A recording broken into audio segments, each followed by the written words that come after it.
Good morning students. आज हम देखेंगे प्लानिंग इन स्पोर्ट्स में प्लानिंग इन स्पोर्ट जो हमारा यूनिट है उसमें अब तक हमने टॉपिक नंबर 1, 2 देख लिया है। अगर आपको ये वीडियोस नहीं मिले हैं तो प्लीज़ मुझे मैसेज करें, ठीक है। अब टॉपिक नंबर 3 जो हमारा है टूर्नामेंट्स, जिसको यहाँ पे लिखा हुआ है नॉकआउट, लीग और राउंड रॉबिन एंड कॉम्बिनेशन, ठीक है। तो ये जो 3 टूर्नामेंट इसमें बताया गया है, टाइप ऑफ टूर्नामेंट्स, इसमें अभी मैं पढ़ाऊँगा आपको, तब आपको ज़्यादा समझ में आएगा, ठीक है। तो ये टॉपिक को देखते हैं, ठीक है। तो स्टार्ट करते हैं इस वीडियो को, ओके। तो पहले तो ये टूर्नामेंट्स है क्या, ठीक है, ये स्टार्ट करेंगे टूर्नामेंट है क्या, ओके। तो इस टॉपिक का नाम है टूर्नामेंट्स, नॉकआउट, लीग और round robin and combination, okay. तो पढ़ते हैं tournament. Competing in physical activities has been the natural tendency of human beings since the beginning of the stone age। मतलब कि फिजिकल एक्टिविटी में आपको compete करना एक नेचुरल टेंडेंसी ह्यूमन बीइंग की है पहले से। सीन्स बिगिन जब हुआ था, जिसको हम स्टोन एज कहते हैं। स्टोन एज को हम कहेंगे जब अलग अलग धातुओं से, अलग अलग चीज़ों से जब क्या बनता था, अलग अलग हथियार या कोई भी चीज़ें बनती थी, एक्स बनती थी या कोई एनिमल्स को मारने के लिए चीज़ें बनाते थे। तब से ही ये ह्यूमन टेंडेंसी है, ह्यूमन बीइंग का एक नेचुरल टेंडेंसी है। ये फिजिकल एक्टिविटीज़ में compete करते हैं, ठीक है। उसके बाद में लिखा है then there were no rules and regulations then there no rules and regulation might is right was the main principle of those days। मतलब कि तब उस टाइम पे कोई रूल्स एंड रेगुलेशन नहीं होता था। माइट एंड राइट जो इनका मेन प्रिंसिपल होता था उस टाइम से, ठीक है। With the passage of time some rules came into existence and competitions began to be held in civilized way। Now the competitions or tournaments are held according to set rule and regulations। The tournaments are organized at various levels such as the zonal, district, state, national and international level। Olympic games and World Cups are organized in splendid and magnificent way। मतलब कि उस as के बाद, उस time के बाद कुछ rules and regulation को एग्जिस्ट किया गया, बनाया गया, ओके। और जब ये कंपटीशन बिगन हुआ तो according rules and regulation start हुआ, ठीक है। उसके बाद में लिखा है कि उस रूल्स एंड रेगुलेशन के बाद टूर्नामेंट स्टार्ट हुआ तो कौन से लेवल से, अलग अलग लेवल्स के टूर्नामेंट स्टार्ट हुए, जैसे जोनल लेवल, ठीक है, district, state, national and international levels के टूर्नामेंट्स, ठीक है, हुए।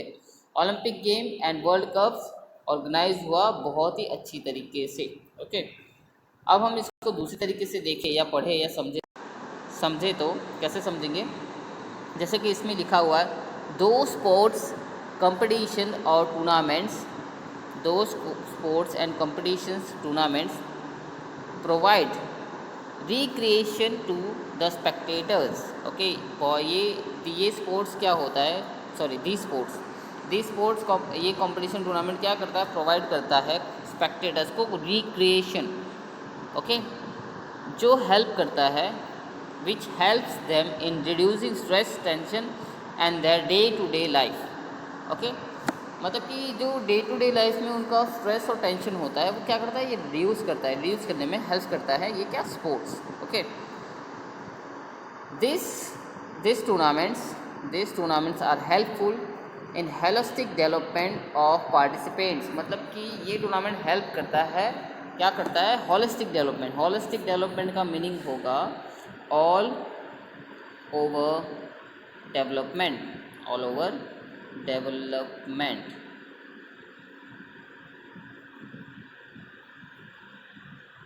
ओके। ऑल ओवर डेवलपमेंट क्या करेगा, होलिस्टिक डेवलपमेंट को हम कहेंगे ऑल ओवर डेवलपमेंट कहेंगे, ठीक है, ऑल ओवर डेवलपमेंट कहेंगे। उसके बाद में एक बार फिर से पढ़ लेते हैं इसको, ठीक है। ये बहुत ज़्यादा अच्छा मीनिंग है, ठीक है। टूर्नामेंट क्या प्रोवाइड करता है? स्पेक्टेटर्स को रिक्रिएशन प्रोवाइड करता है, जो हेल्प करता है डे टू डे लाइफ में उनकी जो स्ट्रेस, टेंशन और एंजाइटी होती है उसको रिड्यूस करने में हेल्प करता है ये स्पोर्ट्स। ये टूर्नामेंट जो है हेल्पफुल होता है किस लिए? पार्टिसिपेशन, मतलब जो भी प्लेयर खेल रहा होता है उसके होलिस्टिक डेवलपमेंट यानी कि ऑल ओवर डेवलपमेंट में हेल्पफुल रहता है। ओके, ठीक है, क्लियर हो गया। अब नीचे देखते हैं। ये सिर्फ आपको जानने के लिए इसलिए मैं पढ़ दे रहा हूँ, पढ़ना है आपको, खाली समझना है। In fact a tournament is that series of sports is which one team finally win, the rest of the team lose the matches. Before organize a tournament, it is very essential to prepare a good plan, जैसे हमने planning देखा। There are various methods to organize a tournament.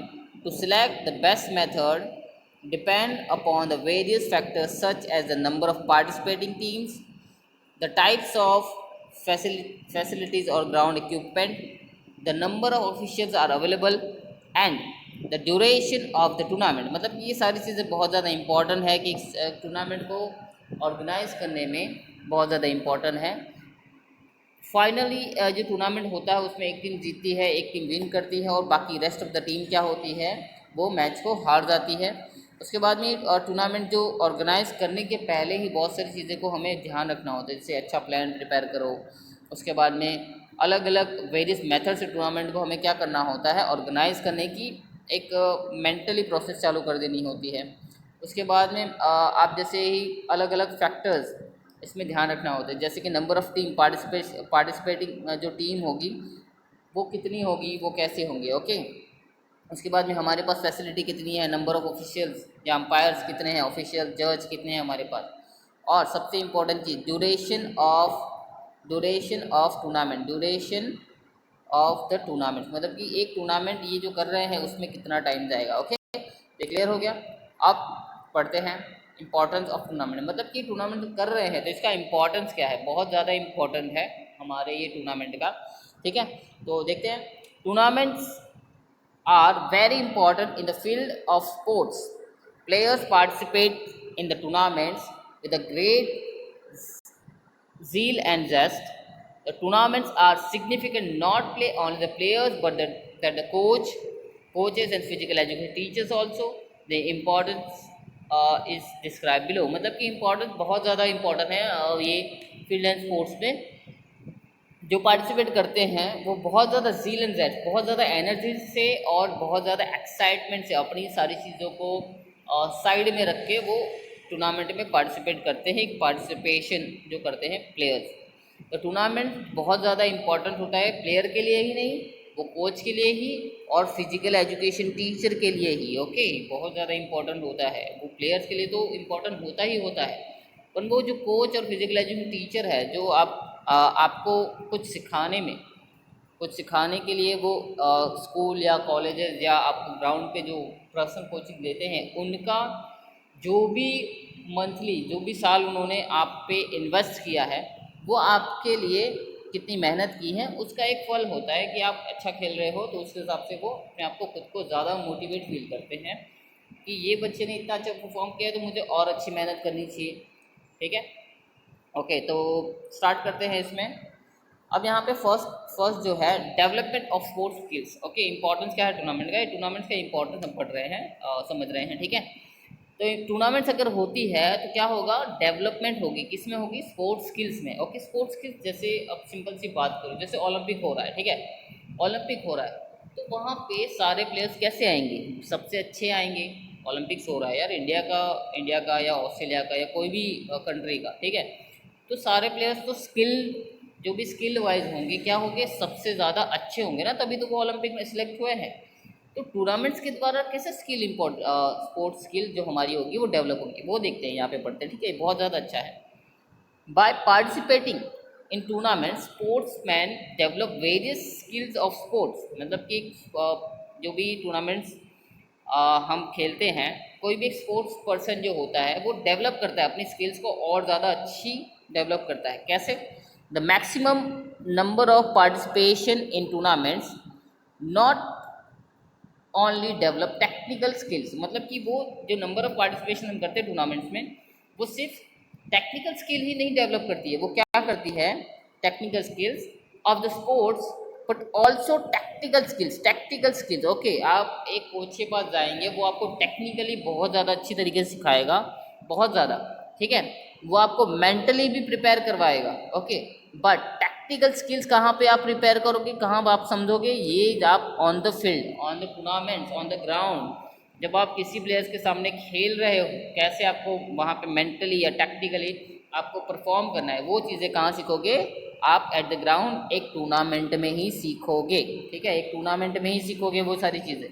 ठीक है, अब देखते हैं इसमें, sports persons acquire efficiency in skill and finally they show mark improvement in the game. मतलब कि अगर आप ये स्पोर्ट्स पर्सन क्या होगा, एफिशिएंट स्किल फाइनली एक्वायर करेंगे, मतलब सीखेंगे, एंड वो अपना जो भी इम्प्रूवमेंट है वो टूर्नामेंट्स और गेम में दिखाएंगे। ठीक है, बहुत ज़्यादा इंपॉर्टेंट है टूर्नामेंट की।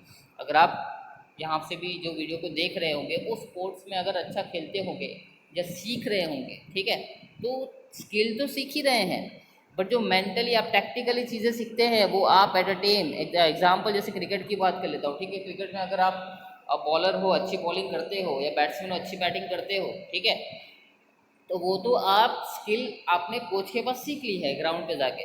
बट टैक्टिकली जब आप विकेट थोड़ी ख़राब है, विकेट अच्छी नहीं है, धूल वाली विकेट है, या विकेट बहुत ज़्यादा अच्छी है, तो टैक्टिकली आपको कैसे वहाँ पे बिहेव करना है।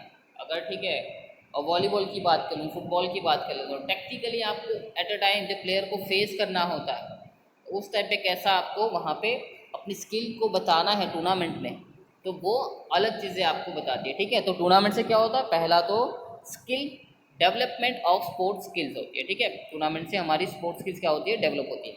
ठीक है, अब सेकंड जो है propaganda of sports. Propaganda of sports क्या है, ये भी बहुत ज़्यादा इंपॉर्टेंट है। ठीक है, टूर्नामेंट्स के द्वारा क्या इंपॉर्टेंस है। ओके ओके, तो यहाँ पे देखते हैं, tournaments are helpful in publishing the sports. मतलब कि टूर्नामेंट क्या करता है, एक स्पोर्ट्स को पब्लिश करता है, स्पोर्ट्स को पब्लिश करने में हेल्प करता है। जैसे सिंपल सी बात करूं कि अभी बहुत सारे नए स्पोर्ट्स आ रहे हैं। ओके, तो वो नए स्पोर्ट्स कैसे आपको डिस्क्राइब करेंगे, आप कैसे देखोगे। अगर आपने कुश्ती की बात कर रहा हूँ मैं, सिंपल सी बात, एक कुश्ती हम जानते हैं, ठीक है, पहले बहुत टाइम से चलते आ रहा है, पर अब हम मूवीज़ देखते हैं तब हमको पता चलता है ऐसे रूल्स होते हैं। ठीक है, ऐसी चीज़ है। तो एक टूर्नामेंट्स के द्वारा हम उस चीज़ को ज़्यादा समझते हैं और उस चीज़ को खेलने की ट्राई करते हैं। ठीक है, और पढ़ते हैं इसमें, when a tournament of new sports are organise the spectators come in to know about the sports does is create interest in the sports। Okay, मतलब कि जब एक नया टूर्नामेंट, नया स्पोर्ट्स ऑर्गेनाइज होता है, नया गेम ऑर्गेनाइज होता है, तो क्या होता है, स्पेक्टेटर्स मतलब कि ऑडियंस वो कहाँ आती है, देखने आती है कि ये टूर्नामेंट कैसा है, ये स्पोर्ट्स क्या है। ओके, और जैसे ही वो देखेगी तो क्या होता है, वो स्पोर्ट्स में interest, create interest in the sport. Okay, जैसे अभी हमने सलमान खान की मूवी देखी सबने। ओके, सलमान खान की मूवी देखी कौन ने, सुल्तान। ओके, सुल्तान में हमने देखा है, ठीक है, पर हम ये प्रो वो लीग नहीं जानते। ठीक है, प्रो बॉक्सिंग लीग जो थी, प्रो लीग जो थी, उसने क्या, वो पहले क्या खेलता था, वो कुश्ती खेलता था। ठीक है, कुश्ती में उसने मेडल लेके आया था, उसके बाद में उसने दूसरी वो लीग स्टार्ट की, तो हमने वो मूवी के थ्रू जाना कि वैसी चीज़ें लीगें होती हैं। ठीक है, तो प्रोपागंडा जो है नए प्लेयर्स को, सॉरी नए टूर्नामेंट्स को, नए स्पोर्ट्स को स्पेक्टेटर्स को जानने के लिए की जाती है, ताकि वो स्पेक्टेटर्स उसमें इंटरेस्ट ले। ओके, ठीक है, अब 2 पॉइंट हो गए यहाँ पे। अब थर्ड हम देखते हैं, थर्ड क्या है। ठीक है, क्या है थर्ड, यहाँ पे देखते हैं, helpful in the selection of players. मतलब कि देखो, एक टूर्नामेंट कर दिया मैंने, ठीक है, सिंपल सी बात, एक टूर्नामेंट किया है, तो मुझे वहाँ पे एक टीम बनानी है अच्छी। तो टूर्नामेंट्स किया है, जो अच्छे प्लेयर है वो अच्छा परफॉर्म करेंगे, तो ठीक है, सिंपल सी बात है कि helpful in the selection of players, मतलब कि जो अच्छा खेल रहा है उसको मैं ले लूँगा ना, क्योंकि सिलेक्शन उसी का होगा ना जो अच्छा खेलता है। ठीक है, तो सिंपल सा यहाँ पे पढ़ते हैं, in a tournament good players can be selected easily by observe their performance in the tournament. मतलब कि मैंने वही कहा कि एक टूर्नामेंट को हम ऑर्गेनाइज करेंगे तो हम ऑब्जर्व करेंगे कि इसको अच्छा परफॉर्म जो कर रहा होगा, ठीक है, अच्छा परफॉर्म कर रहा होगा तो इजीली वो प्लेयर को, गुड प्लेयर को हम सिलेक्ट कर सकते हैं। Okay, the players who give good performance can be selected for upper level tournaments. मतलब कि जो प्लेयर अच्छा परफॉर्म करेगा, गुड परफॉर्मेंस करेगा, तो उसको हम क्या करेंगे, उस टूर्नामेंट से जो ऊपर लेवल का टूर्नामेंट होगा उसके लिए हम सिलेक्ट करेंगे। So a tournament is an appropriate way to select a good team of player. मतलब कि एक एप्रोप्रिएट वे से, अच्छे वे से हम अच्छे टीम के अच्छा प्लेयर को सिलेक्ट करेंगे। ओके, जैसे हम स्टेट की बात कर देते हैं, जैसे आईपीएल में सिलेक्शन कैसे होता है उसकी बात करते हैं। तो आईपीएल में सिलेक्शन कैसे होता है, जो हमारी लिस्ट एक ही मैच होती है, जैसे शेर Mushtaq Ali trophy, T20 trophies होती हैं, रणजी ट्रॉफीज़ होती हैं, उसमें से जो भी स्टेट के प्लेयर्स होते हैं जो अपनी टीम के लिए खेल रहे थे, जैसे गुजरात, महाराष्ट्र, गोवा, ये सारी चीज़ें, ये सारे स्टेट के, कर्नाटका, यूपी, ओके, तो ये अपने स्टेट के लिए खेल रहे होते हैं। इसमें जो T20 के लिए सबसे अच्छा प्लेयर होता है उनको क्या करते हैं, कोचेज जो वहाँ पे, जैसे मुंबई इंडियंस का कोच अभी कौन है यहाँ पे, मुंबई इंडियंस का कोच यहाँ पे अभी महिला जयवर्धने हैं। ओके, तो सिंपल सा है, वो उनके जो थ्रू के जो भी कोचेज रहते हैं वो उन पर नज़र रखते हैं। ठीक है, अभी तो ऑनलाइन मैचेस भी होते हैं, ऑनलाइन दिखते रहता है सारा चीज़, तो उस पर से ध्यान देते हैं कि कौन अच्छा खेल रहा है लोकल लेवल पे, एंड फिर उसको आईपीएल में जो ऑक्शन होता है उसमें चांस मिलता है ना, ऑक्शन में फिर टीम जो आती है वो अलग अलग टीम के ओनर्स आते हैं, वो उनको परचेस करते हैं एंड फिर उसके बाद में खिलाया जाता है। ठीक है, तो टूर्नामेंट्स की बात कर रहे हैं हम, ठीक है, तो टूर्नामेंट्स में आईपीएल तो आएगा ही, अभी चल रहा है। ठीक है, अब फोर्थ की बात करते हैं, development of national and international integration. Okay, क्या है development of national and international integration? ठीक है, sports tournaments are helpful in developing national and integration well as well as international unity and brotherhood. A tournament is one of the best mean of enhancing international peace. Okay, ये देखो बहुत ज़्यादा अच्छी बात कही है। ठीक है, development of national and international integration. Okay, ये स्पोर्ट्स क्या है, टूर्नामेंट्स क्या है, ये डेवलप करता है नेशनल एंड इंटरनेशनल लेवल पे यूनिटी और ब्रदरहुड है। जैसे आप देखते हैं अभी आईपीएल चल रहा है, ठीक है, सिंपल सी बात है, तो वहाँ पे डिफरेंट जो जो प्लेयर्स आ रहे हैं, ठीक है, इंडिया का है, इंग्लैंड को प्लेयर खेल ही रहे हैं, ठीक है, इंग्लैंड का है, ऑस्ट्रेलिया का है, साउथ अफ्रीका का है, न्यूजीलैंड का है, तो अफगानिस्तान का है। तो मतलब सिंपल सी बात ये है कि वो कितने ज़्यादा मिल के रहते हैं। अभी आपने देखा है कि जब कोई सीनियर प्लेयर अगर उनको कुछ समझा रहता हो तो बाहर के प्लेयर्स भी जो ऑस्ट्रेलियन होते हैं और साउथ अफ्रीका के होते हैं वो आके उनकी बात सुनते हैं, उनके बीच में एक यूनिटी होती है एंड ब्रदरहुड अब एक दूसरे को एक बहुत ज़्यादा क्लोज फ्रेंड मानते हैं। ठीक है, एट अ टाइम जब कंट्री की मैचेस होती है तो उस टाइम पे जब कंट्री के मैचेस होती है उस टाइम पे वो ज़्यादा अपोनेंट्स और एक दूसरे के मतलब एनिमी ज़रा खेलते हैं, बट जिस टाइम पे वो खेलते हैं, जब गेम ख़त्म होता है उसके बाद में उनका यूनिटी और ब्रदरहुड अलग देता है। इसलिए स्पोर्ट्स में डिसिप्लिन बहुत ज़्यादा अच्छा होता है। आजकल हम स्पोर्ट्स में डिसिप्लिन देखते हैं, इसके वजह से ही हम खुद में डिसिप्लिन लाने की ट्राई करते हैं। ठीक है, अब इसमें दिखता है a tournaments is one of the best mean of enhancing international peace. मतलब कि टूर्नामेंट्स की वजह से बहुत सारे प्लेयर ऐसे हैं, जैसे मैं बात कर लूँ कि वेस्ट इंडीज़ का प्लेयर है ब्रावो है, पोलार्ड है या गेल है, ठीक है, तो वो क्या बोलते हैं, वो इंडिया को अपनी सेकंड कंट्री मानते हैं कि इंडिया मेरी ही कंट्री है, मैं यहाँ की पब्लिक, ये यहाँ के पर्सन मुझे बहुत ज़्यादा प्यार करते हैं, तो इंडिया मेरा सेकंड होम है, ऐसा बोलते हैं। ठीक है, इवन किसी प्लेयर ने तो अपनी डॉटर का नाम भी इंडिया रखा हुआ है। ठीक है, तो उसका प्लेयर का नाम नहीं मुझे याद है, बट ठीक है, तो ब्रदरहुड जागता है। इंटरनेशनल टूर्नामेंट अगर हम करवाते हैं, ठीक है, जैसे ओलंपिक्स हो गया, ओलंपिक्स में भी जमाइका के प्लेयर्स आते हैं, इंडिया के हैं, बहुत सारे ऑल ओवर कंट्री के आते हैं। ठीक है, तो सिंपल सा एक एग्जांपल दे रहा था मैं। अब देखते हैं fifth, development of social qualities develop होती है। ओके, यह क्या है, social traits such as a tolerance, sympathy, cooperation, group cohesion, brotherhood, discipline, etc. are the developed among the participants through sports tournament. Other ethical values such as fair play, justice, honesty, respect and other also develop through sports tournaments. मतलब कि social quality हमारी develop होती है। कौन सी? पहले तो such as a tolerance, sympathy, cooperation, group cohesion, brotherhood and discipline. मतलब कि आपको बहुत सारी चीज़ें आपको टॉलरेट करती है, ठीक है। आप टॉलरेंस, आप एक दूसरे को सोशल क्वालिटीज आप देखते हो, ठीक है। सिंपैथी, आप किसी ना किसी के तरीके से सिंपैथी आप फील करते हो किसी ने पर्सन के थ्रू, किस पर्सन के ऊपर, ओके। कॉपरेशन का means coordination, okay. Coordination, okay. Cooperation, आपके बहुत सारे ऐसे पर्सन हो गए आपको अभी के, ठीक है, ये सोशल क्वालिटीज और टूर्नामेंट के थ्रू होगी। आप कोई टूर्नामेंट खेलते हो, आपको कॉपरेशन मिलना ज़रूरी है। आपका फ्रेंड हो गया या कोच हो गया या टीम प्लेयर्स हो गया, ठीक है। Group cohesion, okay. Brotherhood, discipline. Group cohesion, आपके ग्रुप है उनके अंदर बहुत ज़्यादा अच्छा आपका डिसिप्लिन है, तालमेल है, ओके। ब्रदरहुड, जैसे ऊपर हमने कहा ब्रदरहुड, एक टीम में जो भी प्लेयर्स होंगे उनके अंदर आपका एक ब्रदरहुड दिखेगा।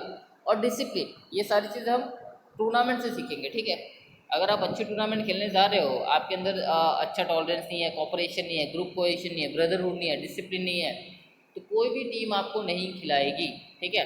ये सोशल क्वालिटीज़ होना बहुत ज़रूरी है। अगर आप कोच के सामने बैठे हो तो आपको पता होना चाहिए आपको कैसे बिहेव करना है, ठीक है, कैसे बातें करनी है, उनको रिस्पेक्ट करनी है या नहीं करनी है, वो आपको पता होना चाहिए। अगर आप वो नहीं कर रहे हो तो कोच आपको सिलेक्ट नहीं करेगा, ठीक है, सिंपल सा बात है। तो सोशल क्वालिटीज डेवलप होगी। उसके बाद में लिखा हुआ है are develop among participation through sports tournaments other ethical values. मतलब दूसरी एथिकल वैल्यूज भी आएंगी, ठीक है। कैसे, कौन सी आएगी? सच एज फेयर प्ले मतलब एक क्लीन गेम खेलना, उसको हम कहेंगे, क्लीन गेम को कहेंगे, एक सिंपल सा वर्ड है हमारे पास, हेलो। बिना कोई चीटिंग किए, बिना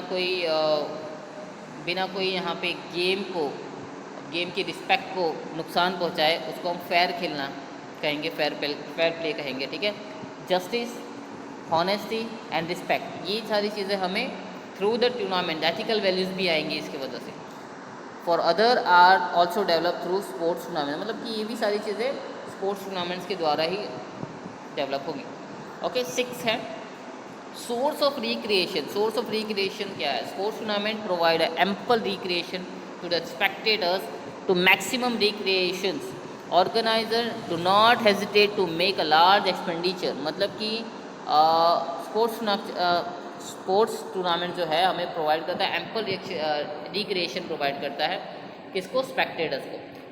टू मैक्सिमम रिक्रिएशन के लिए ऑर्गेनाइज करते हैं जो ऑर्गेनाइजर होते हैं, ठीक है, वो लार्ज एक्सपेंडिचर करते हैं, बहुत ज़्यादा खर्चे करते हैं। That the way a large number of people to watch the Olympic game, world cups and various game and sports तो tournaments is good source of recreation. मतलब कि अलग से रिक्रिएशन करते हैं। जैसे IPL की बात कर लो, ठीक है, वहाँ पे क्या होता है, मेक लार्ज एक्सपेंडिचर होता है, ठीक है, लार्ज। तो अलग अलग कंट्री के लोग, अलग अलग लोग जो स्पेक्टेटर्स हैं वो क्या आते हैं, people go to watch the Olympic games. मतलब पीपल जो है, बाकी जो पर्सन है, स्पेक्टेटर्स है, वो क्या करने जाते हैं, गेम्स देखने जाते हैं कि कैसी गेम्स हो रही है, ओके। एंड देयर उसके बाद में इस टूर्नामेंट का अच्छा सोर्स होता है, ओके। ओके, तो अभी हमने देखा टूर्नामेंट्स जो हमने देखी थी, टूर्नामेंट्स क्या देखा, टूर्नामेंट्स देखा और टूर्नामेंट्स का इंपॉर्टेंस देखा। टूर्नामेंट के कितने इंपॉर्टेंस थे? पहले तो स्पोर्ट्स की डेवलप करती है, प्रोपेगेंडा ऑफ स्किल्स करती है, propaganda of sports, helpful in selection of players. उसके बाद में हमने देखा development of national international integration, development of social qualities, source of recreation, okay. अब तक समझ आ गया? ओके, अब आगे बढ़ते हैं, ठीक है।